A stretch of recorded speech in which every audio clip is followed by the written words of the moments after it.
All right, everyone, let's go ahead and get started. Thank you for joining this meeting of the Highlandtown Community Association, and welcome back, as this is our first meeting since June. I'm your president, Nick Curley, and presenting with Vice President Vanessa Pond and my dogs, who are going crazy, which is always great during a meeting.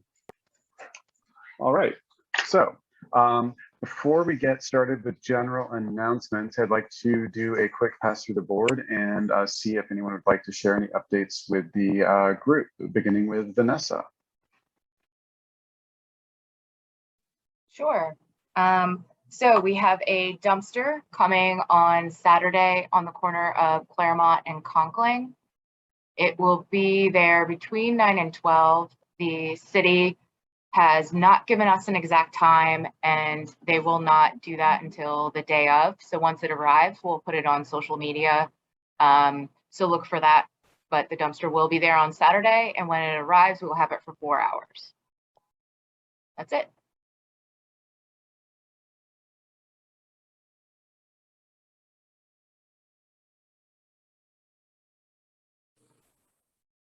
Guess I can give a quick update as well, everyone. Next month, you probably already heard by now because a lot of people have been talking about it, the Fiesta Baltimore 2021, hosted by Nuestras Raíces and our friend Angelo Solera. I'm going to throw that Facebook event there, but that is like the big Latino Parade of Nations that goes all around the park. And yeah, I would love to see everyone come out. Awesome, thank you, Nick. Anyone else with updates from the board? Mark, do you want to jump in?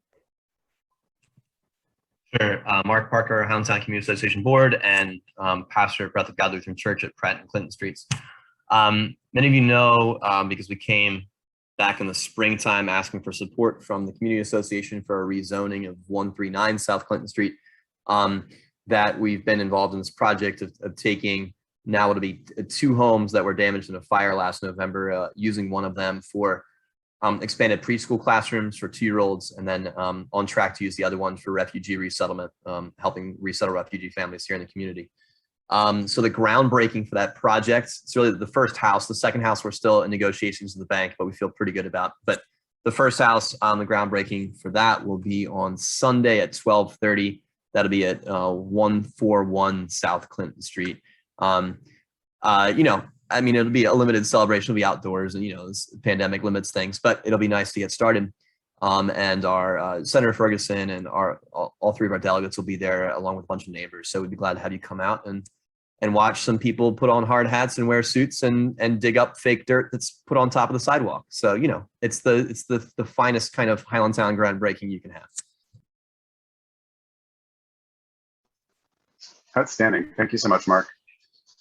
Anyone else from the board with general updates for the group? Very briefly, I presented a proposal to the Baltimore DOT to make some changes, including reverse angle parking on Grundy Street, which is one-way south from Lombard Street. There's some problems with speeding cars and some other things in that area, and I feel that reverse angle parking would narrow the lane of travel a little bit. Right now it really almost looks like 2 lanes to a lot of people, and I think it sometimes gets used that way and people go way too fast. So it's kind of a traffic calming measure, along with some other things, flex posts and other such things. We don't have much participation from residents in the blocks surrounding that area. So if you or if anyone you know has any opinions about that, please reach out to us. Easiest way to reach us is at our email address, highlandtown21224@gmail. That's Highlandtown, our zip code, at gmail.com, and let me know if you have any questions, comments. If you would like to help do some outreach in the area, it would be great, because again, we don't have much participation in the area, and there is a bit of a language barrier for a lot of people in that area for me to communicate with as well. So I could use some help. If you're able to offer it, then please tell your friends and neighbors.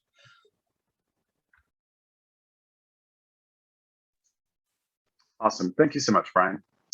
All right, before we get into our main agenda, I would be super interested to know if there is anyone in the meeting tonight by a show of hands who is attending their first meeting because they got a glossy Highlandtown flyer in their mailbox. So if anyone got one of those and said, oh my God, there's a community association, I should attend that meeting. I would love, just raise your hand or feel free to unmute and introduce yourself. It definitely wasn't Jack Arnold, it seems. Anyone? All right, so maybe not. We'll do some more flyers. All right, so here's what we're looking at tonight. I'm gonna give you all about a half dozen brief updates from over the summer and just kind of other kind of updates on the business of the organization. And then we've got no fewer than 5 guests tonight. So I'd like to try and squeeze updates into the first 20 minutes of this meeting, take any updates from the floor, and then we're going to dive into our invited guests. All right, so first I would like to introduce to all of you Liz Leckie, who is going to be our next treasurer. Liz, if you wanna like wave your hand and say hi. So Mike Dorsey has been our treasurer for a number of years now and has done an outstanding job for us as a treasurer, but he's had some changes and is going to be moving on. So he's going to spend the next quarter working with Liz to bring her up to speed, and we just couldn't be happier because she's a great neighbor and a great addition to the neighborhood. So thank you so much, Liz, and welcome as our treasurer incumbent. All right. Next, we've got a cameras project pending. It was business in our June meeting. The board approved $1,000 worth of funding, and we are in the process of preparing flyers and canvassing Leverton and Lombard streets to get some cameras out in the front windows of homes to try and reduce violence and generally negative street activity. So stay tuned for updates there. On September 11th, we had an event with Safe Haven, which is a nonprofit in Baltimore based on helping folks with addiction and homelessness and sex work related issues. And they have started doing like groundwork in Baltimore among various communities to try and help folks get off the street and get some support. So I'm gonna go ahead and mute that person. Vanessa, could you see if you can mute Krishna KC, please? So anyway, I went out with Safe Haven the morning of September 11th from 9 to 11 and staffed the table up at North Conkling and Baltimore streets. And we had 40 folks stop by in 2 hours to get backpacks filled with snacks and supplies and information. And we did the same later that night from 11 p.m. till 4 a.m. I was there from like 11 till midnight, 1 o'clock. And immediately after a shooting on Lombard. So we saw a really interesting cross-section of the population of Highlandtown and Baltimore Highlands. Anyway, as an association, we are going to continue to work for Safe Haven and to try and help some of the folks who are having problems in our community. And by helping them, we aim to help the community. So stay tuned for updates there. And if you want to get involved, we can sure use the help.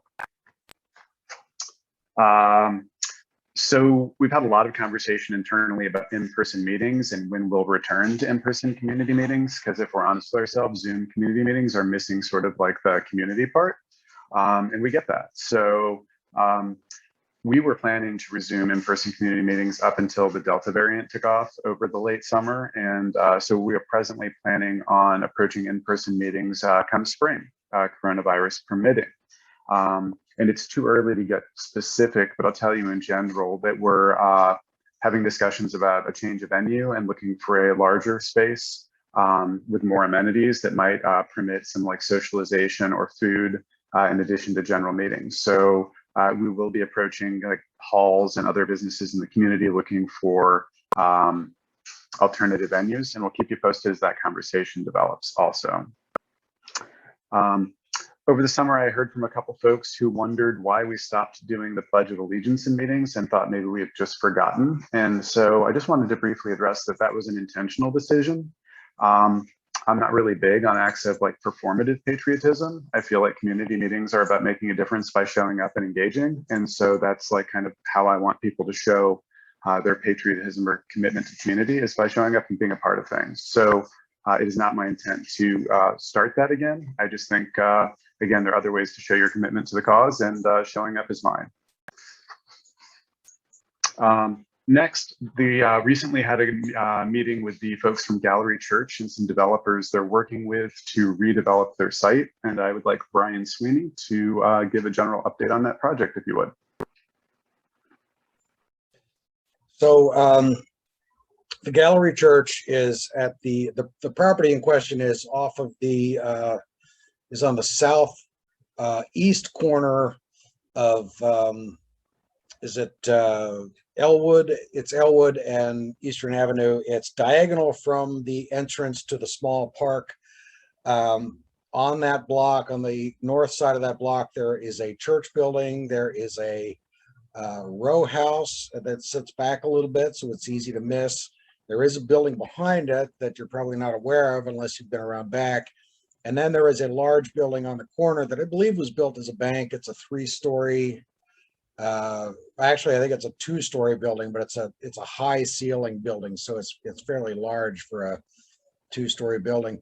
The plan is to take that building down and build a 4-story building with live work type apartments, some of which will have street access and storefront type access for a business person who wants a live work space. And it will extend from the corner at Elwood all the way to the row house. So it's going to take out a few parking spaces. There have been some concerns about it regarding parking in the area. It is not one-to-one parking for the building, but they kind of need the numbers to make it work. Their target audience is actually people who do not have cars. They would like to have a lot of their congregants who have a kind of live work at home type home business would be ideal for that. And so they're really looking to have people that don't have cars, or mostly people who don't have cars. We do have a presentation that was given by the church and the developers to people in the Highlandtown Community Association. There was an invite that was sent around to people who lived in the closest blocks. The same thing was shared with the Canton Community Association. Technically, the property is in Canton, not Highlandtown, but it is across the street from us. We have not posted that video anywhere, but it is available to anyone who asks for it. So if you would like a copy of that, if you'd like a link to that video, we're happy to send it to you. Send us a note at highlandtown21224@gmail.com. That's Highlandtown, our zip code, at Gmail, and we can make that available to you. I'm happy to try to field any questions if anybody has any. I don't have everything in front of me that I can access it readily, but I will certainly try. Thanks, Brian. I also want to jump in for just a second and mention, like, kind of to the broader membership, that when projects come up outside of our boundaries, we sometimes are like invited to weigh in, because it like there are different zones that overlap, whether they be arts and entertainment district zones or like economic development zones or whatever. But in general, I think Brian and I, for the last 15 years or 10 years, whatever, have tried to be really respectful of the fact that like development often has like an outsized effect on the things right around it. So we try to be hypersensitive to the needs of the folks who are most impacted by that. But that doesn't mean that we by default object to development. Quite the contrary, actually. Like, I've always believed that investment in the neighborhood is great for the neighborhood because it helps it stay vibrant and relevant. And it's great when we have a role in deciding or helping to decide about the details of future use. So, you know, participating in these meetings with Brian, like, I feel like he has a really clear idea of like of what to ask with respect to zoning and parking and all these things. So we advocate for common sense development solutions. So anyway, if anyone lives in the neighborhood and is like it's right on top of that project, we'd love to hear from you. And if you're far away from it, like, send us an email. But that's kind of where we are on that right now. And we'll keep you posted as it develops, but it hasn't gone to the city for any initial permitting or anything yet. So it's still totally conceptual. And I just think we agree that it's good that we're part of the conversation instead of sitting on the sidelines. Would you agree, Brian? Yes, absolutely. Cool. Brian, just to clarify one thing that I think I remember from my conversations with Pat Lundberg from the development team. Part of this, and again, recognize what Nick just said, it hasn't happened yet. But part of it will be that they're looking to rezone from R8 to C1, I believe, which, and Matt DeSantis might be able to say more about that if he chooses to, which would make it consistent, as far as I know, with all of the blocks kind of from Elwood through Haven Street on Eastern Avenue. And so I was surprised to hear from Pat that it was R8, considering it was in a relatively commercial strip there. But Brian might have more to say about it. Others might as well. But I think that'll be part of the process, I suspect. Outstanding. Thank you, Mark. And thank you, Brian. Any questions for the floor regarding that specific project before we move on in the agenda?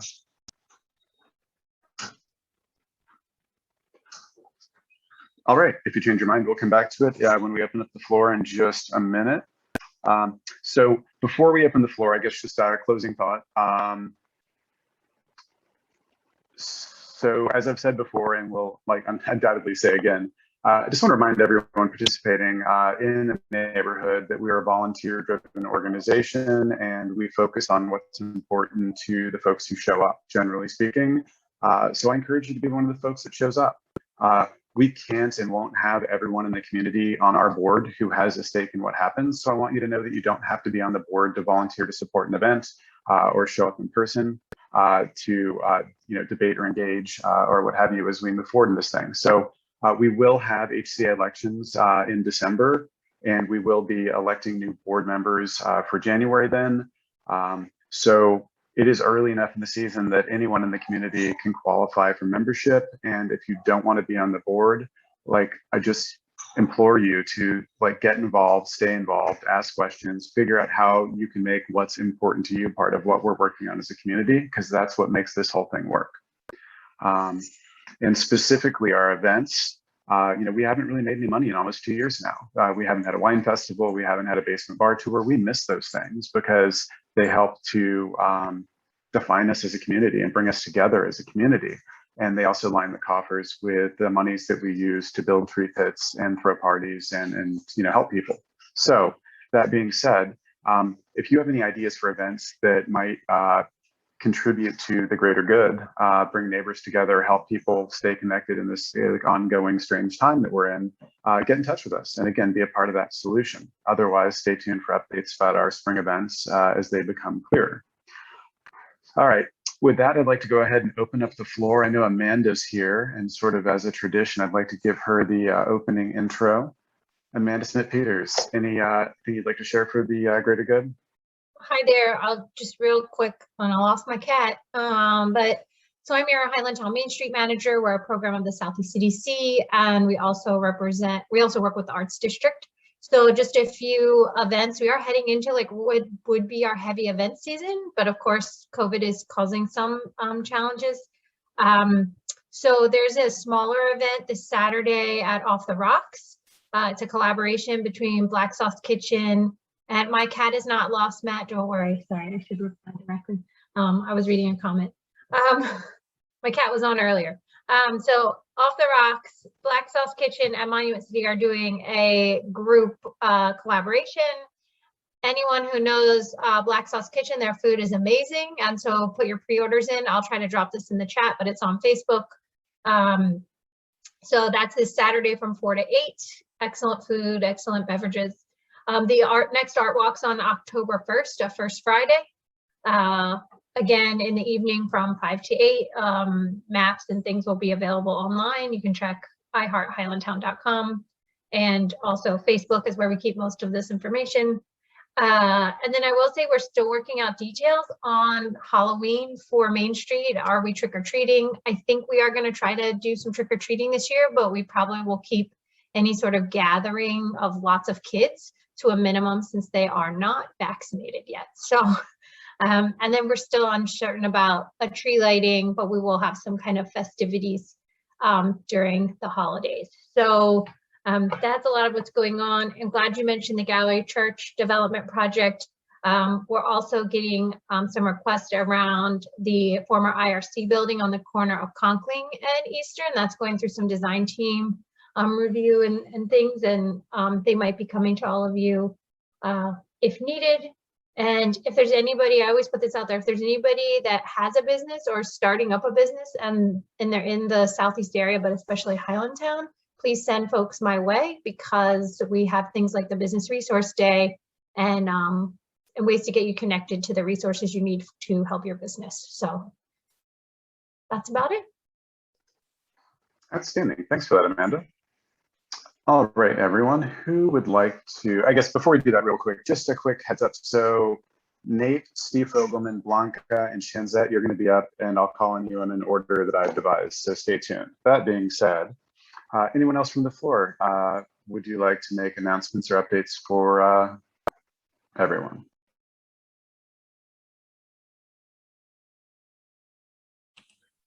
Yes, this is Dr. Nunley from DPW. How are you tonight? Fantastic. And yourself? I can't complain. Just wanted to let you know that we are now getting ready to start distributing the recycle cans. It's going to start in the next couple of weeks, and it's going to go from hello. Okay, it's going to go from September through the end of the year. It's going to be about 5 months. We have about 190,000 to distribute. You will be getting information in the mail, as well as we will be reaching out to others as we go to different areas. It's going to be starting in areas. So as you get your card in the mail, it will tell you everything you need to do. The other thing is that the bulk trash, under bulk trash, you can now ask for, call 311 and get information on bulk trash. They will let you know what day, what week your particular area has, and then you can make reservations for the removal of bulk trash. There'll be white items as well. We're on Friday, there's going to be at Patterson Park from 5 to 8. That's going to be a back to school event that was canceled earlier when we had those heat problems, but it's going to be on the 24th, and then there will be one at 30th at Druid Hill Park as well. If anyone has any questions or issues, I will try to put I was looking for the chat, but I didn't see it, but I will put my name and number, contact information. Please reach out to me. And if you have any questions or issues right now, if you got a moment, I'll take questions.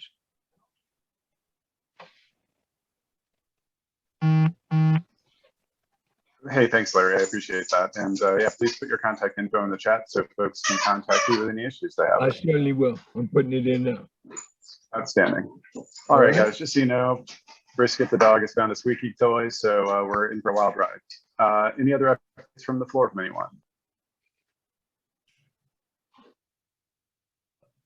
Dr. Nunley reminded me, I was asked by Friends of Patterson Park to share an event coming up here also on Saturday in the park, 9 o'clock, 12 at the Virginia Baker Rec Center near Baltimore Street and Luzerne.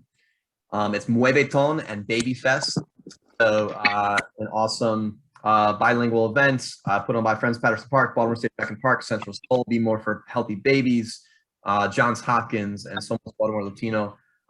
So there's a 5K, there's a walk, there's tons of health information and food, and just a great thing. It's essentially it's aimed at parents and kids and their health. All right, so it's like a health and wellness, big health and wellness event, including that 5K. So this Saturday, Mueve Ton and Baby Fest at the Rec Center from 9 to 12. Awesome, thank you, Mark. All right, I'm going to make a final call for comments from the floor, and then we're going to go into our list of invited guests, starting with Blanca from North Star Baltimore. So before we put Blanca on, anyone else with updates for the group?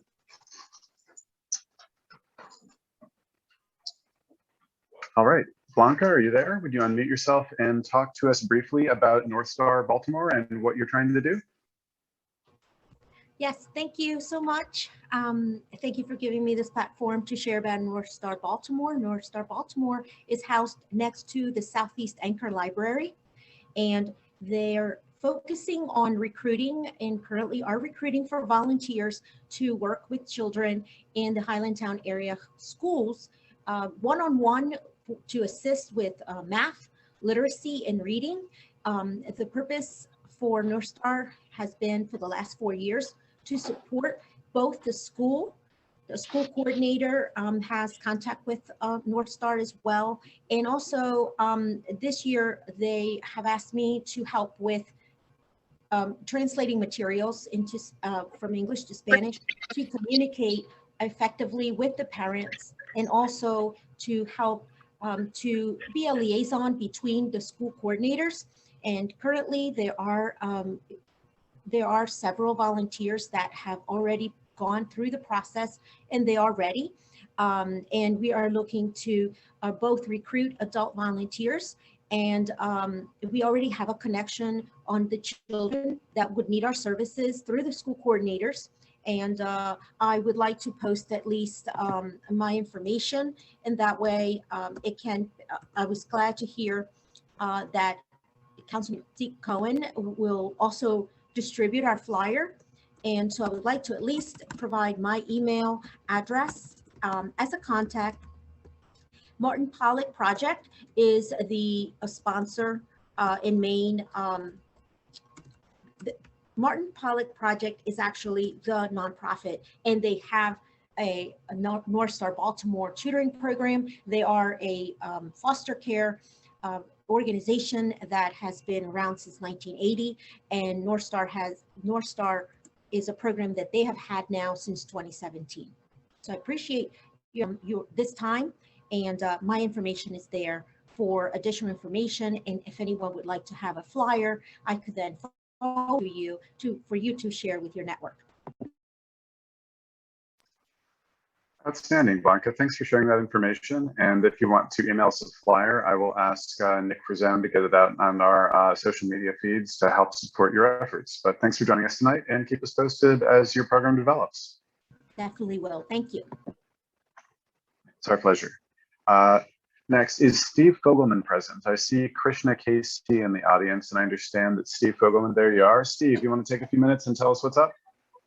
Yeah, I'll try to be quick. First of all, this is exciting because it's only 7:30, and I blocked 7 to 9. I just want to say preliminarily, because I do want Krish to just speak with your members very briefly.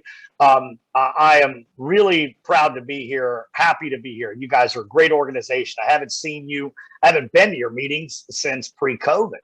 So thank you so much for hosting us. And look, let me just say, I want to say this. I live near Foster and Clinton. I may live in Canton, but I got my donuts at Homes. I get my hair cut for what it's worth at Tom's. I drink my beers at the Venice. So I love Highlandtown, and I just appreciate this. I'm so devastated by the loss of Homes, to the point that if they have some kind of crowdfunding with, for big guys with minimum $1,000 investment, I'm in. I hope we can save that place. And if not, hopefully it will be a great anchor of some other purpose. That having been said, I'm here about 3872 Lombard Street, AKA 3800 Lombard Street, unit number 13 in the Highland Village Shopping Center, which is, and I didn't mention, I get my go home beers at Off the Rocks. And that's significant because you can't get anything like Off the Rocks unless you go to Eastern Avenue. And as you know, Highlandtown is vast. And the client that I'm about to present before you wants to bring in a bottle shop that that may meet the needs of folks who live north of Gulf. So with that, I'd like to introduce Krishna, KC. Krishna, this is Hi. his first Zoom meeting. So I'm sorry about his earlier audio issues. Yeah. Krishna, can you turn your camera on? Are you able to? Yeah. All right. Thanks, Krish. All right. Hello. Good evening. Good evening. Okay. Tell me a little bit about yourself. Hi, my name is Chris. Thanks for having me here. This is my first Zoom meeting, and sorry about the earlier.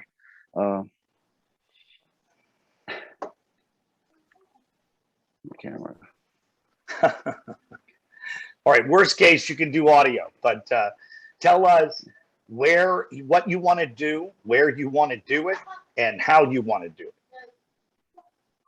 Okay, so this is store going to be at the shopping center with that right next to the Domino's Pizza. Used to be a laundry room, right? So it's about 2,500 square foot, and I'm trying to put like bottle shop.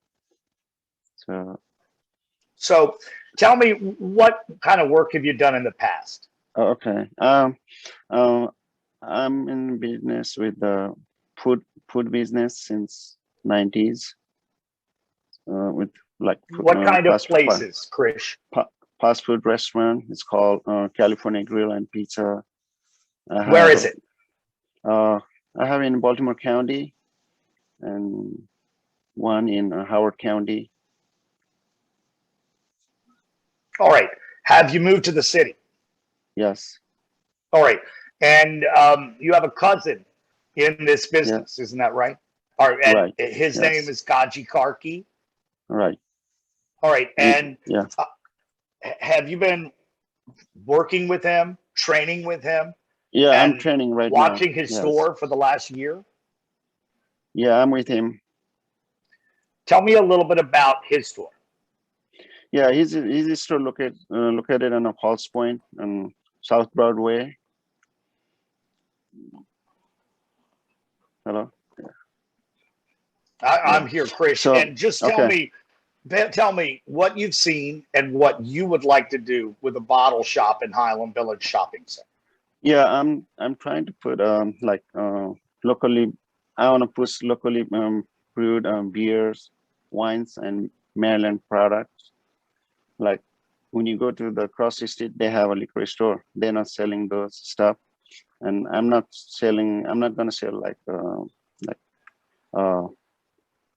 beer like they're selling, for local, stuff. Yeah. So Okay. Take your thumb down, Chris. Take your thumb down. Yeah. Okay, that's okay. So, what other products are you looking to sell based on what you've learned at the Broadway location? Yeah, I will have my charcuterie area, like goes with the wines, beer, right? So What kind of things? I will sell hard cheese, like cheddar cheese, Gruyere cheese, like sausage, salamis, prosciutto. So what about the wine? Wine, yeah, wine. I will like. Do you have local wine? I mean, we're not a wine town, but yeah, no, I will have a local wine like Brody, Baltimore County, and product Langamore. Like okay. So what let about? me jump in. Okay, Sure. Steve, if I may, just by a show of hands from the board members I can see on the camera, do you get the general idea of what Mr. Krishna is explaining? I'm going to ask some questions about the liquor license, if it's okay with you, Steve. Sure, of course. All right. But yeah, so just one thing. Oh, sorry, go ahead. That's okay. No, one thing I'll quit with direct examination, but he is also going to say he's not going to sell anything that's perceived as drug paraphernalia, aka the baby roses in the little glass cases and stuff like that. Yeah, thanks. We've got enough crack pipes in the neighborhood. Exactly. So I understand that no new liquor licenses are being created. So where is this liquor license coming from?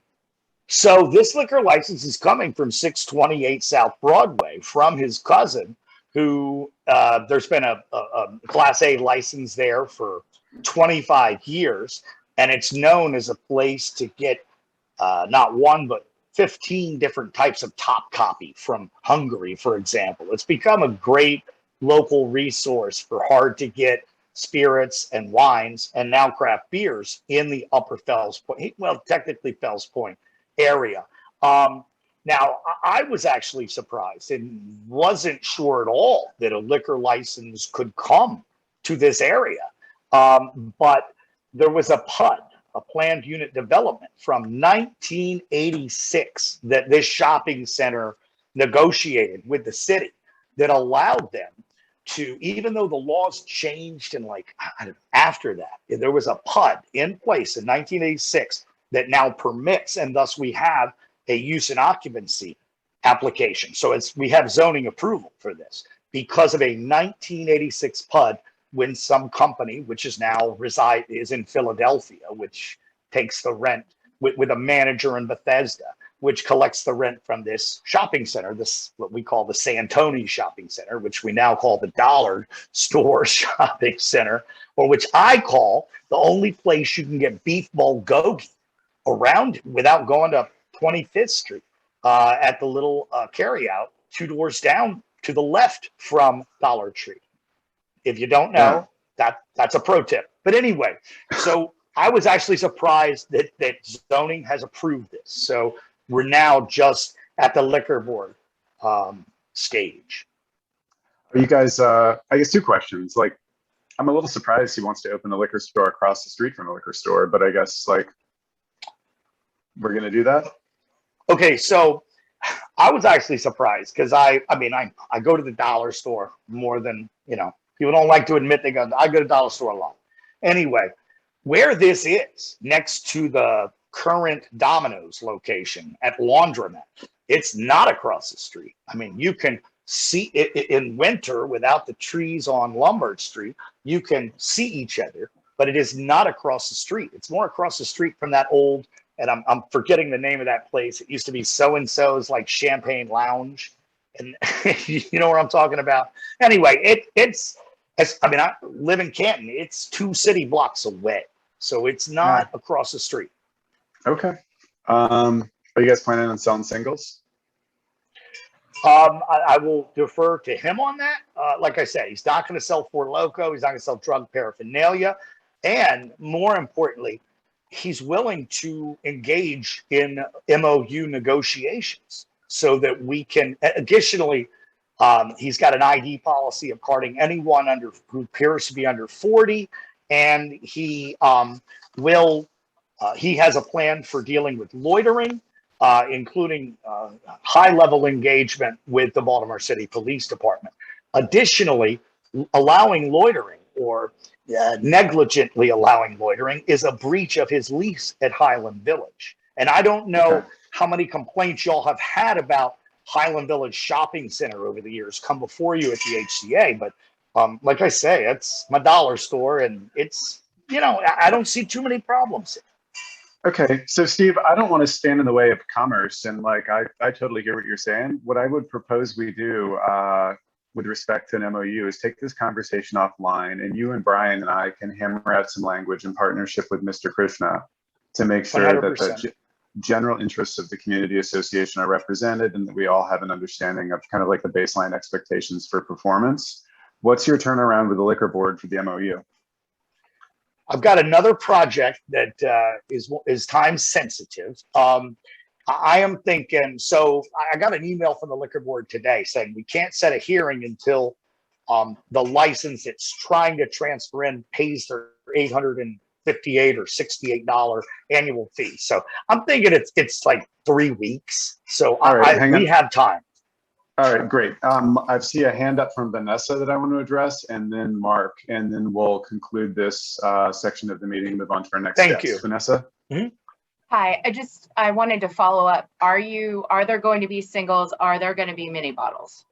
So this is respectfully, this is probably an MOU discussion because my client hasn't said absolutely not yet, but that doesn't mean he won't say that.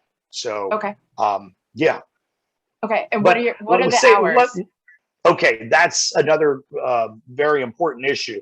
As you know, and I know, it's a neighborhood in transition. And I think for the safety of everyone that it will not carry the legal hours under the license of 6 a.m. to 1 a.m. or something like that. On the other hand, I can tell you, Domino's, I don't know what time Domino's closes, but Domino's provides enough traffic and lighting with drivers that they may consider for their own employees' safety. And that's what it comes down to in the city is you don't want to put yourself, nobody wants to stay open to make an extra $50 if it compromises the owner's safety or the employee's safety. So I don't know the answer to that, but I do know that it won't be 1 a.m. Okay, so and just as a clarification for everyone's benefit, we always tackle operating hours during the MOU negotiations, so we'll definitely dig into that. Please continue, Vanessa. Are you good? That's all. Yeah, Oh, that's all I have. Cool. Awesome. Thank Mark you, Parker. Vanessa. Steve. Hey, Mark. Hey, Steve. Always good to see you. I noticed I was looking up the 628 South Broadway where this license is coming from. It was just last November that a BD7 was transferred there from Fleet Street. Is that correct? Yeah, that's correct. They needed to add a tasting bar there so that they can do debuts of new bourbons and craft beers and things like that. That also allowed them to stay open until Sunday. So that is an economic. A lot of liquor stores are getting beat, especially in Canton Crossing. My God, there's so many that now have converted to 7 days. Go to Canton Crossing Liquors, see their bar. It's an accessory to the rest of the place. But yeah, so they got a BD7 so they could have a tasting bar and stay open 7 days. And this is the license from 628 South Broadway, 6-day license that wants to move to Highland Village. Gotcha. So with that, just remind me then, how long has 628 South Broadway been operated by Mr. Krishna's cousin? Oh, at least 5 years. Okay. And I'm under a management agreement before that. And yeah, I think somebody might have sold to a minor. But that place, I mean, if you ask David Martz, former president of FIPRA, if you ask Joanne Massapust of FIPCO, Fells Point Community Organization, they're pretty pleased with the management and ownership of 628 South Broadway. Thanks, Steve. Sure. Thank you, Mark. Good to see you. Baby Fest. Thank you, Mark. All right. And Brian. Just to be clear, you say South Broadway, and I don't know the street numbers there very well. What's the cross street? Is that at Eastern? Now I want to say Fleet.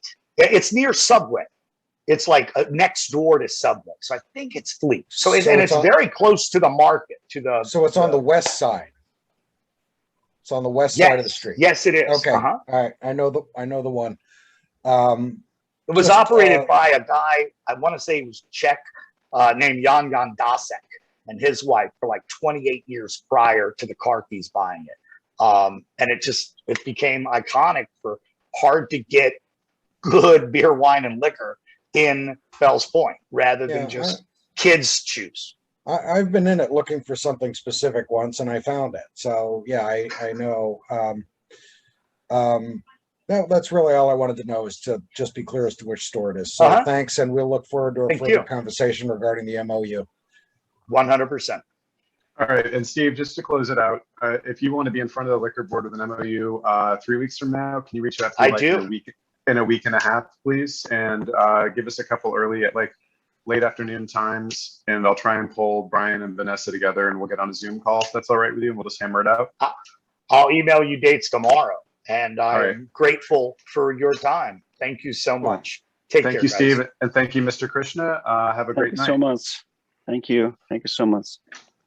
All right. Let's see. Shanzette Jones. Are you still with us? I am. Hello, everyone. Hi. Would you like to take a few minutes? I'm sorry I lost you. Oh, I'm sorry. I was just welcoming you and asking you to take a few minutes to introduce yourself and tell us a bit about why you're here. Okay. Hello, everyone. I'm Shanzette Jones. I am the agency director at Dynamic Healthcare, and we are located at 516 South Conklin Street, directly across from the library. And we have been there since November of 2005, and we have been operating since November of 2005. However, we just learned that we didn't have a use and occupancy permit to operate. So when I submitted, we have to do a zoning, a hearing for use and occupancy. And our use and occupancy will be from, it doesn't change, it's a C1E zoning to C1E zoning. I don't know what that means because that's like foreign language to me. I just know that we need use and occupancy so that we can provide our services. Our services are PRP, which is psychiatric rehabilitation program, and outpatient mental health. Due to the COVID-19 right now, everything is being done via phone, telehealth. However, when it wasn't COVID-19, we roughly had about, on a daily basis, roughly like 8 people in the office per day, and that includes any clients. We rarely have like events for our consumers because we go into the field to see them. We do medication management where we prescribe mental health medication, but we do not dispense any medication at our office. I'm trying to think of what else it is. Maybe if you all have any questions, I can answer them because it's been like the same spill for everyone. So I'm not too sure like what else you guys need to know or would like to know. Sure. So it looks like Brian has a question. Let's see what he has to say. Okay. So I may have missed something or just, I don't know, had a lapse of something. Which space is this again? Where is it located? It's 516 South Conklin Street. We're actually right next. So it is what Peak Performance. And then it is Charm. It's a hair salon and then a fire department. So it's like an alley in between us, but we're right directly across from the library. Okay, I know where you are. Thank you. That's all I have. You're welcome. Thanks, Brian. Amanda, jump in and illuminate us. So yeah, Shanzette, it's nice to meet you in person now. Thank you, Amanda. So we've been working with Shanzette to figure out what happened, and what happened is, this is very common. Businesses will often, and anyone operating in a commercial district has to get what's called a use and occupancy permit anytime the business changes. So when they first moved in 2005, they went down and filed their paperwork, and they did a number of their inspections, but they did not pick up their final paperwork. This happens all the time, like I said. And so what happened in the time that she thought they had everything, the organization thought they had everything, then the zoning changed. Remember when we had all the zoning changes come about? So the zoning changed from C1 to C1E, and in C1E, she needs the approval. It's like a conditional use, I believe. Matt, maybe you can shake your head. Thanks, Matt. And that requires letters of support from the community to have a conditional use. So that's why Shanzette's here tonight, to just explain what they're doing, why they would need that conditional use. It really was just a small oversight, and it's unfortunate since they've been operating here almost undetected for over a decade. Are we at 2 decades yet? I don't know, not yet. So, so I hope that clarifies why there's the change and what happened. Yes. Yeah. Is there anyone here who objects to the granting of that use and occupancy permit? Outstanding. Sounds it. I will drop. Sorry, go ahead. No objection. I just want to make sure. Is it just that normally we don't ask to be waited on UNO? Is Shanzette, sorry, maybe I missed the detail. Is it a change in, it's a change in zoning? No, it's conditional use. No, it's a conditional use because of the type of business she is. Right. So it's a conditional use. All right. So that's right. We're not actually weighing in on UNO. We're weighing in on whether conditional use is granted for this.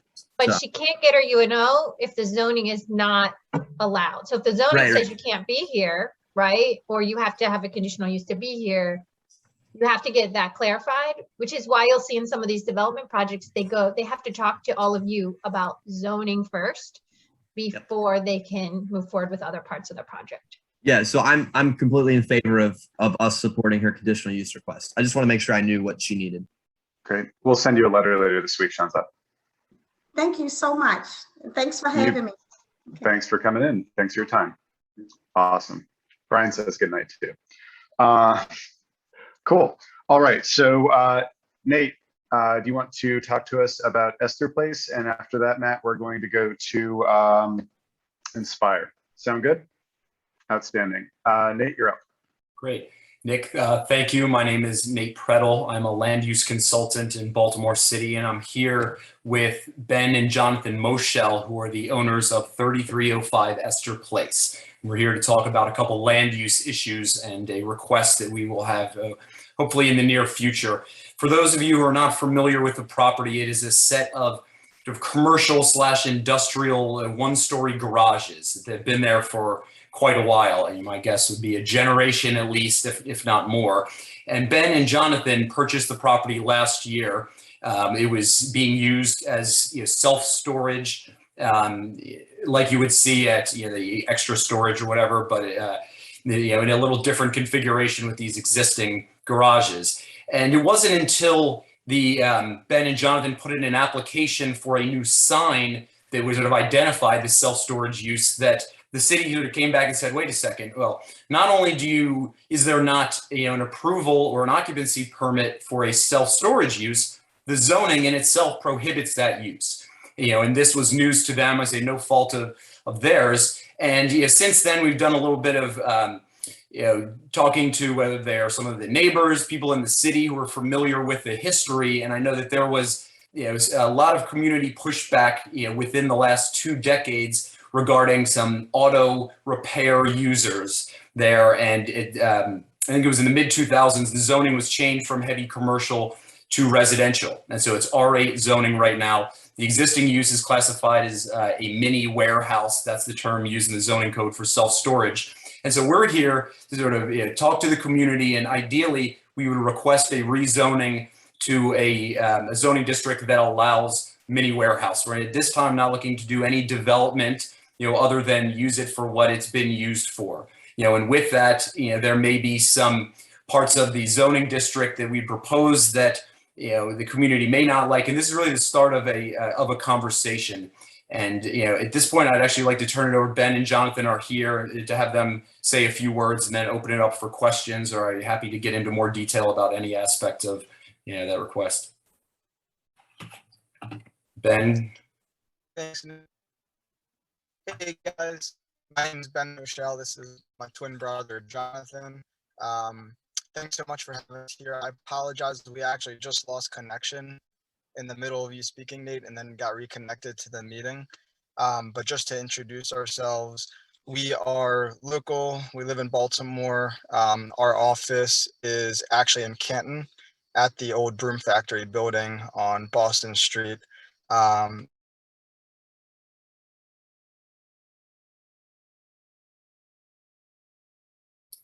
May have lost them. Why don't I give them a second? I did see both of them sitting here patiently for the less on video, so I apologize, if they, but why don't we open up, are there any questions? Oh, there they go.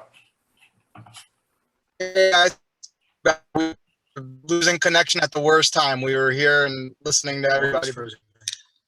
Oh God, what's going on? Hey, this doesn't hurt our feelings, but it's also pretty miserable to listen to the broken up signal. If you Yeah, want to why come back. don't, are there any questions? Maybe they can try and reestablish, or it looks like you're back on video, Ben. Is that any better? Go ahead, why don't you go ahead, finish up. We are back. Can you guys hear us? So sorry.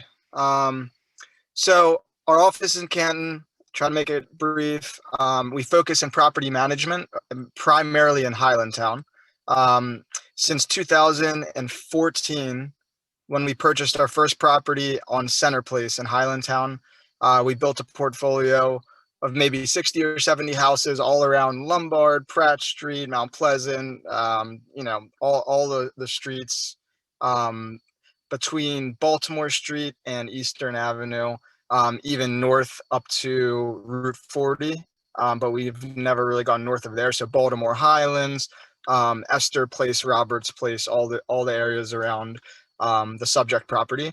And that brings us to where we are today. We've always known about this property on Esther Place because one of our contractors who are on our property management team has rented storage there for a long time. And it's been up for sale multiple times, and we were able to purchase it out of foreclosure. Like the majority of the properties that we pursue, they're usually either vacant or run down. And our goal is always to bring them to their highest and best use, renovate them, clean up the area, get rid of any riffraff, and professionally manage them. So this is the third deal in 21224 that we did that was more of a commercial rather than a residential use. So we're not as well versed in all these nuances with the zoning, but with our first two deals, they were Becker's Tavern. If you guys are familiar, I'm sure some of you are, 3820 East Pratt Street. And then the next one was 3330 East Baltimore Street, which is a hair salon now. Both of those properties were very similar to this one as far as the R8 zoning. So when we bought those, we continued the existing use with the R8 zoning. And this property was being marketed as a self-storage facility when we purchased it, and being ran as a self-storage facility. And then we took it over, we renovated it. We got rid of a lot of the problem tenants that were doing the automobile repair shops. And we just really tried to clean up the area. We worked with contractors and cleanup crew just to get a lot of the bulk trash out. We put 16 surveillance cameras all over the property. We put no illegal dumping signs. We dealt with the city to try to help with the dumping that was going on. We talked to a lot of the neighbors on the unit block of Clinton Street and Highland and Noble Street that are surrounding the property. We've gotten a lot of thanks from those neighbors for just cleaning up the area. And a lot of our customers are actually local, within walking distance. So they're people who are in the home improvement businesses and the contracting businesses. They're painters. They show up to the property in the morning, they get their materials, they go to their job site, and then they come back in the evening before they're going home. That brings us to where we are now, as Nate already described. With the we applied for a sign. We wanted to put it's right across from the Royal Farms development. For those of you who know where that there was always a smaller Royal Farms on the corner. They bought that row of garages, and they built the newer larger Royal Farms, like the Super Center with the gas pumps and the convenience store. So we wanted to put a sign, a tall commercial box light sign, and we applied for that and found out that within the R8 zoning, there was some issue with the use that for the mini warehouse. So we appreciate your time, and that's why we're here today to discuss that. Outstanding. Thanks for that. I know Brian has a question, but before we go to Brian, I just want to ask Nate real quick. Nate, what's your timeline? What are you looking for from us, and how soon are you looking for it? Sure. So probably in the next couple months, I mean, I want to leave enough time for the community to fully vet and understand what any rezoning would mean. And one thing that I didn't mention is, while the proposal right now is to lawfully vest this for its existing use, down the line, there probably will be an attempt to develop this, and what would a different zoning district mean for that. And so tonight, the goal is really to introduce this project, see what how the community felt, what questions they may have, and ideally possibly come back next month with I guess some more details potentially on, a development. By no means do I want to sit here and say, well, this is what it's going to be and it's never going to be developed. And then, next year someone comes in and says this. So I want to be clear about that. The goal is to vest it now, but a rezoning, just like the existing zoning will have certain development rights, so would another zoning district. I want to make sure that everyone is able to understand, what that's going to mean in the future, because a rezoning, that will give the property, the use, bulk density framework, for the foreseeable future. Yeah. So, hey, I really appreciate the transparency and not dancing around the potential for other uses. That's helpful. All right. So I'd like to go to Brian's question and Mark's question, and I'd like to table this until we get more information from you about what comes next. And in the interim, we'll do some due diligence. But Brian, you're up. So first off, how long have you guys owned it again? I might have missed that as well. We purchased it in December of 2020. Okay, so almost a year. And the other businesses that you have, you're in the commercial or property management business. Are you mostly into residential, commercial, mix of both? So we have single family houses, multifamily apartment buildings, warehouse space. So not mini warehouse, not self-storage, just regular warehouse space in Hamilton. And then just mixed use properties. So we have the barber shop, which we already mentioned on Baltimore Street, right south of this property. We had the bar on Becker's Tavern, which we no longer own. Had a 7-day liquor license there, and that's primarily it. It's a mix, but when we got into real estate and property management, our initial focus was on residential, and now we're shifting to more commercial, mixed use, industrial. And do you own most of your properties, or what percentage do you own as opposed to what percentage are you managing for somebody else? We only manage our own property, so we do not do third-party management. So you own everything that you manage under your business name. Correct. Under many, it just, most of the properties have different companies that own them. Okay, so multiple companies, but you own the companies. Or a percentage ownership of the companies. Okay. Yeah. And I think lastly, Becker's, we had some discussions with a woman a year or so ago, and nothing seems to have happened with the property, but so you no longer own it. Correct. We actually ended up, our goal was to have an operator come in when we did own the property, because we bought it with the property next door and we had the apartment upstairs. And we were dealing with the guys over from Snake Hill Tavern, who you guys probably know, near the Hausner's project. Yeah. And they were going to come in and they had ideas, and they were really great guys, and nothing went through. Everything, it kind of slipped through the cracks, and we had to sell the property because we couldn't find an operator. We weren't in the position to run a bar out of there. So we sold it to a friend of ours, David, who, for the last we heard, they were running some sort of a sports bar out of there, but I guess we had no involvement in whatever it actually transpired with that. Well, I'd have to look back, but it appears to me that it's been sold again. Okay. But I could do a little more research on that. And the name of your company? The company that owns the subject property is called 3305 Esther Place LLC. Okay, so it's an LLC based on the address and the name of your company. Well, they're all basically, yeah. So if we're talking about Esther Place, the company name is called Highland Storage. Right. No, but okay, you have a parent company. You have an office in the broom factory. You get mail addressed to whoever so it's complicated. It's addressed to whoever the property for that piece of mail would. It's addressed to the LLC holder for the property, but I'm asking specifically about your business, the name. Okay, so if you want some, so we have Baltimore Community Property Association, Highlandtown Community Association, Community City Partners, Habitat for Baltimore LLC, Moshell Capital, Highland Management, Highland Self Storage, Mount Vernon Suites. We don't need a verbal listing of it. Would you email a listing of your properties and the name and the mailing address of your business itself to us at highlandtown21224@gmail.com. That's Highlandtown or zip code at gmail.com, just to kind of connect some of these dots, Highlandtown. because LLCs are always a little, I mean, there's so many of them, and I understand how property management companies work, but we'd like to kind of connect the dots a little bit.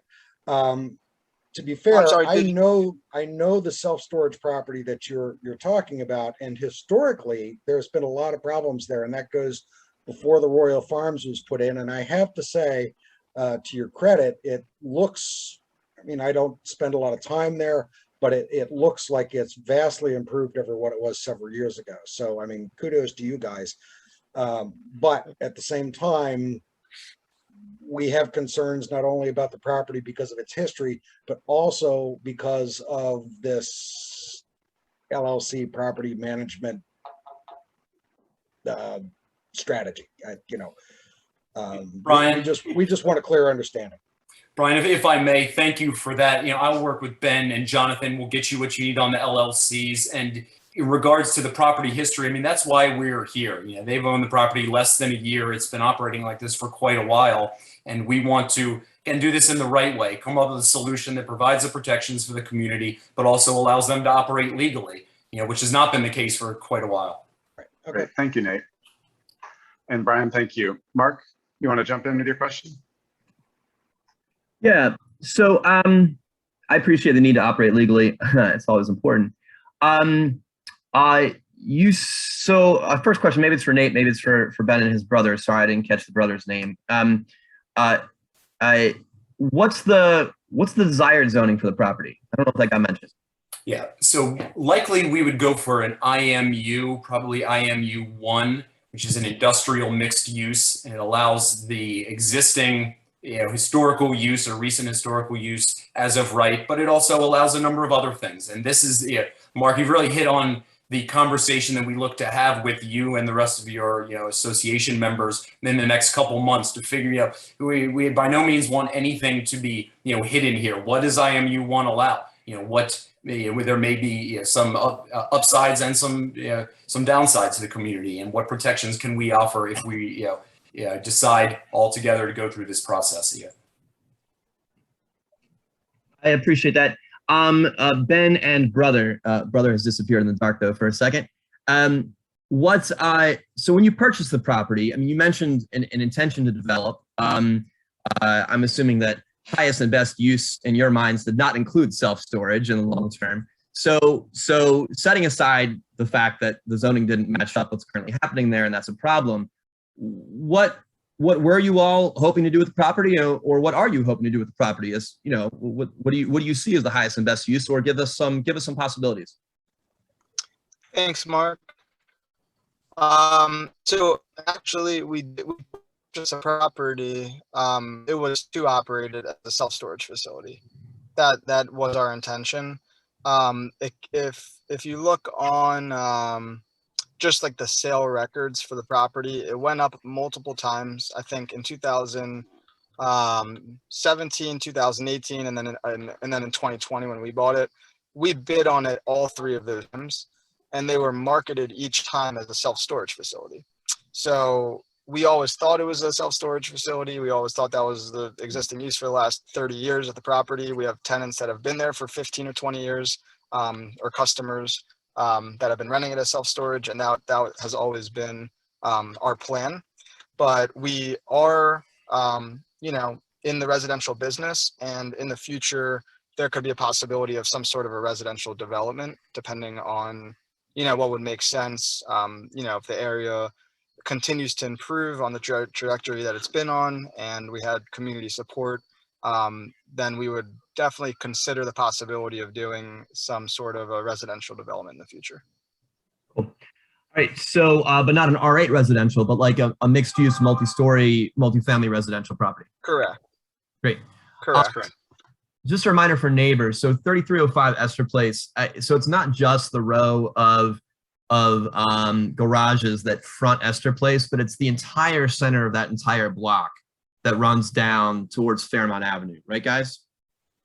That's correct. It goes all the way back to to the rear of the 3300 block of Noble Street. So from behind Noble all the way to Esther is our property. Yeah, so and again, I'm just looking at it from on SStat, but it's 1.34 acres of land, right? I mean, this is a big chunk of land. Currently, pretty low density, a low use project that could really dramatically transform if kind of, as you say, if the neighborhood continues to move in a positive direction and another project comes along, that would be a much bigger use. But it's one of the largest. You can't call it undeveloped because there's garages on it, but in terms of the neighborhood, it's one of the largest undeveloped or low developed pieces of property that exists. So just so folks have that in their head. The other question I have, and this is for Nate and for both of you. So technically this isn't in our borders and it's not really our conversation to have. This is Patterson Park Neighborhood Association. I know that they are very aware of these properties and this property, its current use, its history, and they have ideas, I think, for its future use. And so have you all had a conversation with them yet? And I mean, they're going to be the ones that, like at the zoning board, are really, not that we might not, offer, a letter of support or something, but we're going to lean on them for really to do the heavy lifting here. Yeah. So Mark, thank you. And maybe I'll touch on your first portion of this quickly, is the potential for redevelopment. There is another option, it would be IMU2, which doesn't allow any residential. So I want to be clear, the reason we were here today is to lawfully vest this. And I wanted to sort of separate those conversations. That was the first goal here. But I think it would be wise to do it in a way that would allow what hopefully everyone would agree would be a highest and best use in the future. And secondly, we will be meeting with Patterson Place in the near future, probably before we come back to you guys. When I just spoke to Councilman Cohen as well as Joshua Thompson, and they suggested to meet with your group as well as Patterson Place. Thanks, crew. Mark, thanks for those great insights. Appreciated. Brian, did you have another question or is your hand still up? No, I put it up again. Nate, quickly, you know more about this than anybody else on this call, I'm quite certain. Is there a conditional use option for this site? And the reason I ask that is because we don't want to open the door too far afield for something else. In other words, if they decide to sell it or redevelop it in 5-10 years, they can come back to us. Is that a possibility in this case? So the conditional use route is not a possibility. And I will say, the first one is if it were, we would have already gone that route. There was already an application that had just been filed, maybe the beginning of this year for the sign, and that would be, if a conditional use route was possible, that would have been done, at the same time. So, unfortunately, there's not. The only way to do it is through a rezoning. And so that's why we're here. And again, what you just brought up about the 5 to 10 years, the concern over what type of development, I think that's probably going to be more of the conversation, in itself is, what, I would like to think most people here can agree that, let's try and find a way these guys to operate legally, but it's what else is that going to bring with it, and coming to you guys, I always, envision that being the largest part of the conversation. I just wanted to introduce this tonight, and ideally, if there's a spot next month or whenever it's possible to come back and, talking about that in a little more detail. Yeah, I'd like to jump in there and just suggest that we're grateful for the heads up. I think we've got a lot of research to do and clearly a call to make to our friends over at PPNA. So I will tell you that next time we speak, we'll probably have coordinated with Patterson Park Neighborhood Association, and we'll probably, I think we'll know more next time we talk. Any closing thoughts you want to add? Cool. Well, gentlemen, it was really nice to meet you. Thank you for sharing all that information. And Nate, I look forward to hearing from you with next steps as far as your presentation and kind of intent is concerned. I'm interested to learn more. Great. Thank you, Nick, Brian, Mark, everyone. Have a good night. Thanks, y'all.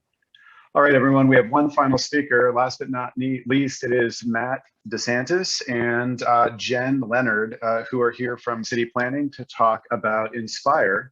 And I'm feeling inspired already. So let's hear from.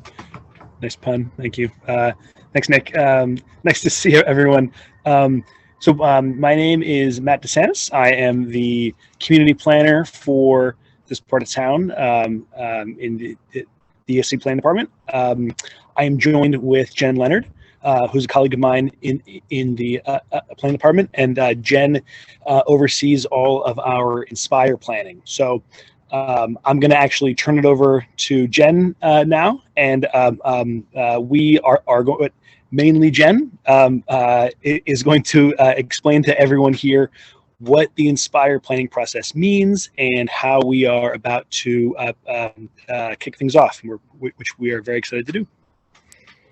And Vanessa, as host, would you be able to turn on screen sharing for Jen? Is that what you need, Matt? Oh, or turn on for me, because I've got it. Okay. I can... Awesome. And Vanessa, if you want to pass host back, I can do that too. Jen, you're muted. Unmute. Okay, thanks.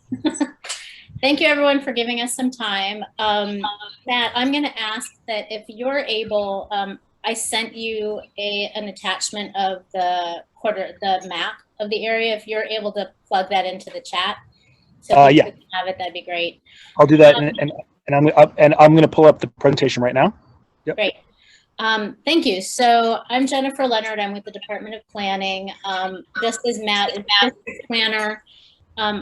My job is a little bit different. I manage the Inspire planning program, so I work all over the city. In addition to managing the program, I work on half of the plans. Right now, I'm going to be supporting Matt, or he is going to be supporting me. We will be supporting each other. I will say this is Matt's first full-fledged Inspire plan, so we're very excited about that. Is everyone seeing my screen? Because all I can see is the presentation. Is it showing? Yeah. Or no? I can see it. Yep. You can? Okay. It is. Great. And I'm going to turn off my video so I can pay attention to this. Our intention tonight is just to give a very, very quick overview, because I know we don't want to keep you too much longer, of what Inspire is, explain where we are and what we want to accomplish in the next about month and a half. And know that we will be coming back to you. We will be scheduling Inspire workshops. We will be attending things at Highlandtown 237 School, other community meetings to get more information. So this is just a very quick overview. Okay, I'm going to turn off my video. Go to the next slide.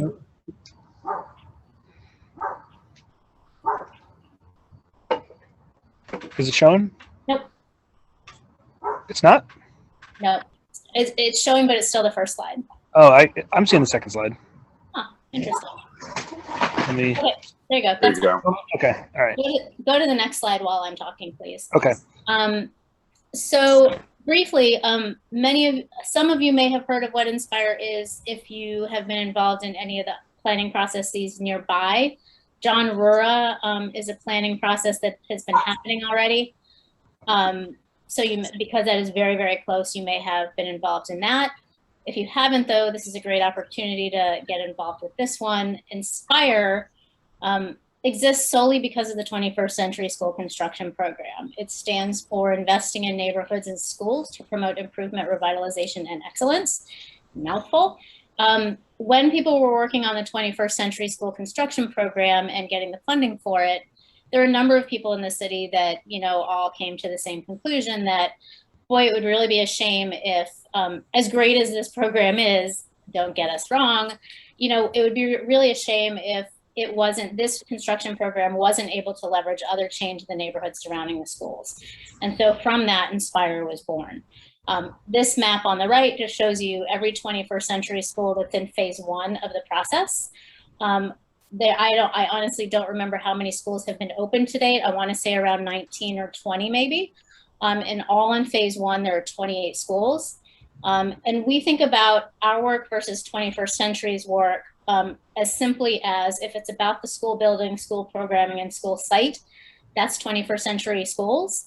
As soon as you step off the school grounds and are in the neighborhood surrounding the school, that's our area of focus.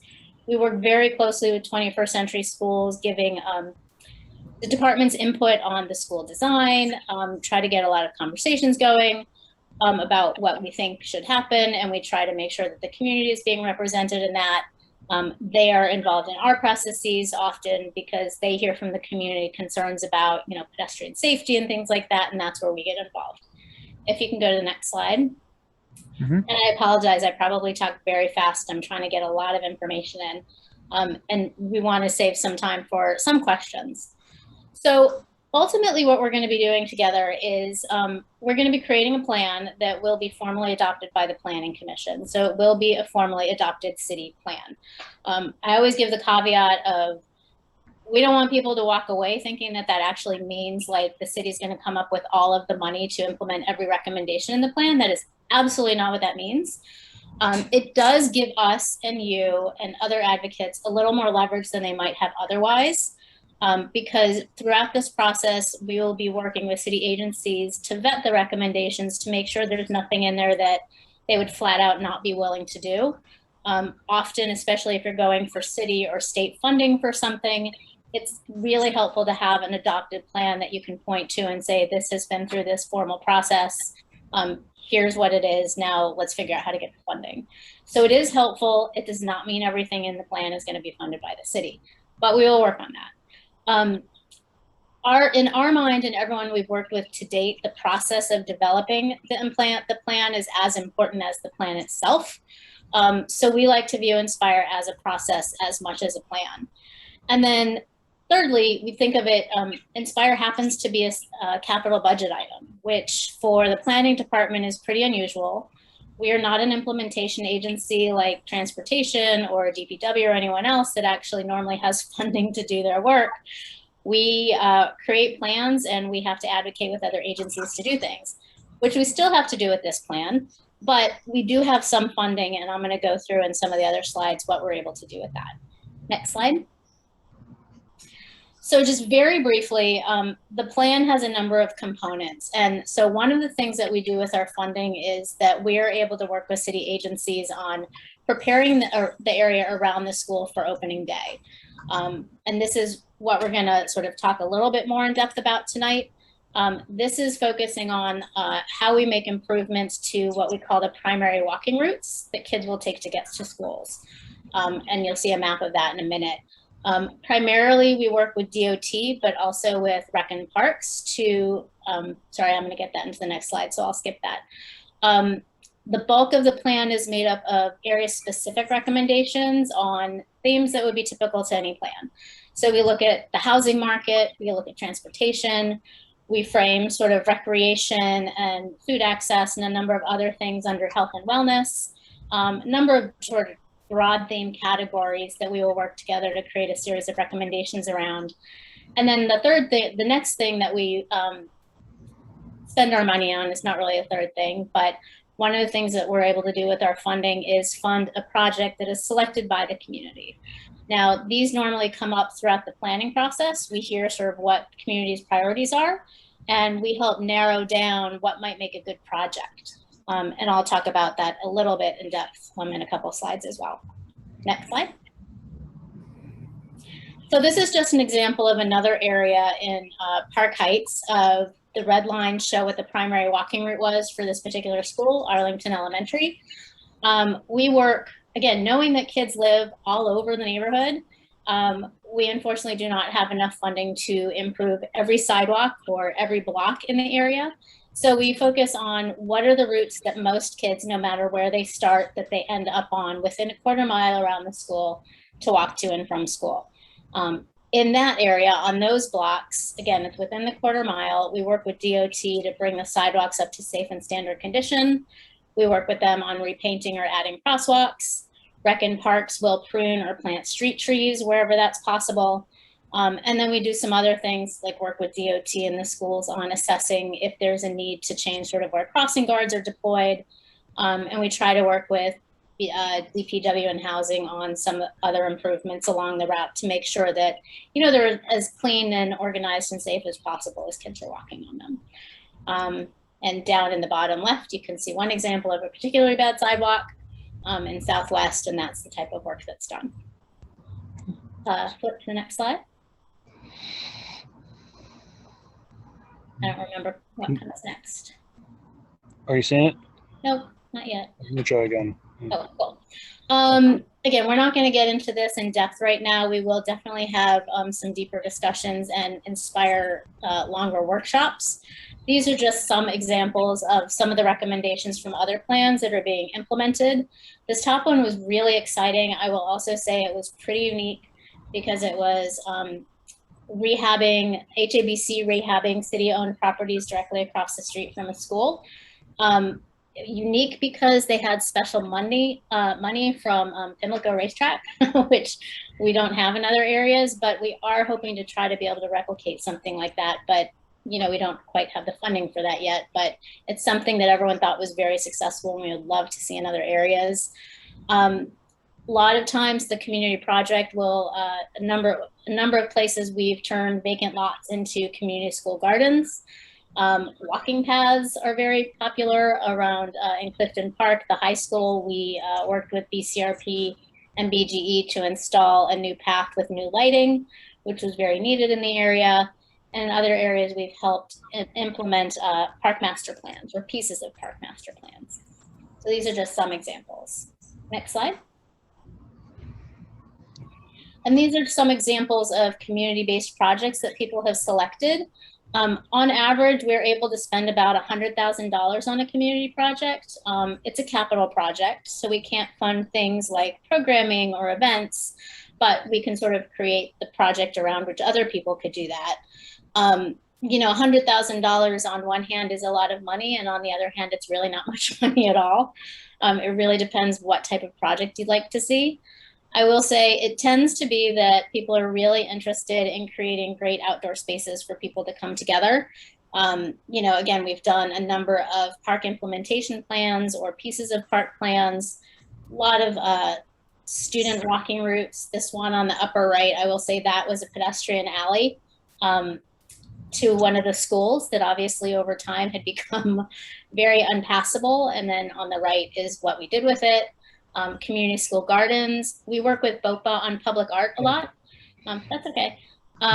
Both in some cases, both of those art projects, the Fort Worthington and Arlington Gates and sort of learning platform, those are just pieces of community school gardens, but people were also interested in interesting, unique public art as well as a piece of that. And so we worked with BOPA on, they did a call for artists, the community and school got to help select an artist, and then these were the fruits of that labor. And then we've also funded BOPA's Art at Work program for probably the past 4 or 5 summers, where students through YouthWorks do student murals with artists, as well as get some professional development training, which is really cool. Next slide. Again, those are just a handful of examples. This is really briefly to talk about the timeline. August is not correct. August has passed. We will skip that. What we want to try to do now, and this is just the very, very first conversation of it, is by the end of October, we are hoping to have identified the primary walking route to Highlandtown 237. That is so that we can make sure that DOT is able to assess the routes and get it into a contract to make sure that the sidewalks are up to safe and standard condition by the time the school opens. So that's the timeline that we're on, which is also why we're not doing the full launch of Inspire yet, because this is the one thing that has the most important time commitment. And so we're going to start working on that now. Again, we'll have future workshops on it. We will be at 21st Century meetings. We'll be at future community meetings. We'll talk to students and parents to really try to ID what those routes are. I'll say often it's not, often not that overly complicated. We also look, in addition to hearing from people, we look at the student data to see where students are, and we can sort of see what paths they're taking. But what we do want to hear from people is if there's particular safety concerns, if they know that students are walking away that they'd really rather that they shouldn't be walking, that we can sort of factor all of that into identifying the final primary walking routes. So some of the next steps will also be, in addition to talking more about the primary walking routes, is we'll create a web page on the planning website where we'll have information, we'll have maps, we'll have our notes and presentations. And then we will do a formal launch of the full Inspire planning process. Again, we're just most concerned that we get the most time constrained thing done first. Next slide. That might be the contact slide. I'm not sure. Yep. Oh yeah, yeah. We'll try again. Cool. Thanks. So again, super quick nutshell. It doesn't do a lot to explain everything that Inspire is, but I know we didn't have that much time, and we want to leave time for questions as well. Again, Matt and I will be working on this together for right now. Eventually, there will be another Inspire planner who will be working with Matt, but until that takes place, I'm going to be working with him. So yeah, we just want to see if there are any first questions, and then we will start working on some of the next steps. And I'm going to see Jen right now if I can. I saw you emailed me. Where is it? The base map. Oh yeah. Let's see if I can put that into the. I don't know if I can put that in the chat. I tried cutting and pasting it, but as a screenshot, that didn't seem to work. But we can certainly follow up if you want to send that out to Nick. Maybe he can forward it to people. One of the things we didn't get in this presentation, because Matt and I were working on it separately and I came directly from another meeting, was actually showing you what the quarter mile is. I'll try and do a screenshot just of a portion, just like the quarter mile. Cool. We'll see if that works. Okay, I'm gonna put my video back on. So again, super quick nutshell. Want to see if anyone has immediate questions, and then we can answer those. No, it's not working. All right, everyone, we'll jump in. If you've got any questions for Jen, feel free to unmute yourself and ask, or throw it up in the chat. And Matt, if you can find that thing you're looking for later, I can ask Nick to send it out in our social media also. Yeah, I will. I've got it right here in my email. I'll forward it to you, Nick. And all that is, it's just a map with Highlandtown 237 in the middle, and it's a street map. But it has a quarter mile and then a half mile radius drawn around it, just so that it's helpful for folks to visualize that we're looking for which of those streets, mainly within the quarter mile around the school, are the main walking routes. It should, and as Jen said, it's probably pretty straightforward, but we want local expertise. Yeah, and we really want to hear if there are concerns about safety and if you prefer kids walk one way or another. And as far as our funding goes, generally we're able to fund the improvement of the primary walking routes within the quarter mile. We go past that when there's a school that's closing, so we have kids walking from further away where they didn't before. In this case, there is no closing school. But we do focus the funding on the quarter mile. When we do the planning, because it really is about building from the strength of the investment in the school, we try to focus on what's happening closest to the school, which is not to say we have to ignore everything that's happening outside of the quarter mile or the half mile. If something is very relevant, it can certainly be included in the plan, but the purpose is to try to generate that, catalytic things happening because of the school investment. Sure. So yeah, what I'd ask is, Matt, send me that email we just talked about with that graphic, but also send me some like a link or whatever I can ask Nick Frazone to post to our social media, so we can try and direct some traffic at your site to answer those questions. And then I guess secondarily, like, apologies for the time constraints, but we've got a lot of ground to cover. I would be really happy to help you guys coordinate like a purpose-built community meeting to address the Inspire plan in greater depth and try and marshal the kind of feedback you're looking for. So if you want to like organize that under separate copy, let's coordinate offline and then get it out to the community when you're ready. Because I want to do your work justice. This just isn't the format for a deep dive. Okay.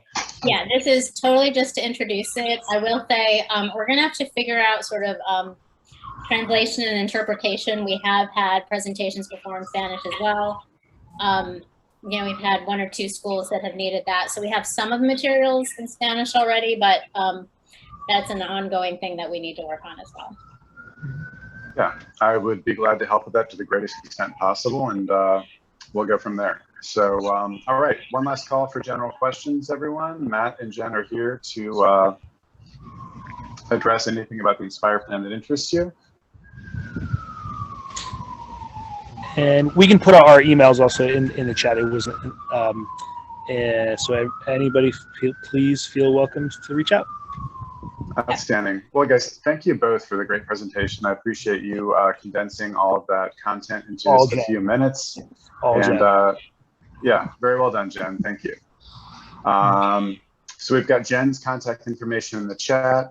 Matt, we'll touch base offline. All right, everyone. I do believe that concludes our meeting tonight. Before we end the meeting, would anyone else like to add anything for the good of the order? You're doing a great job, Nick. Thank you. Thank you, Nick Machado. Really appreciate it. Hey, everyone. Thanks for your time and attention tonight. It is a pleasure to see you all. And I look forward to seeing you on the third Monday of October, which is our next community meeting. And that date is October 18th. So in the meantime, if you need anything, feel free to reach out via email, highlandtown21224@gmail.com, or through our website. Otherwise, we will see you then. Thanks again. Have a good night, everyone.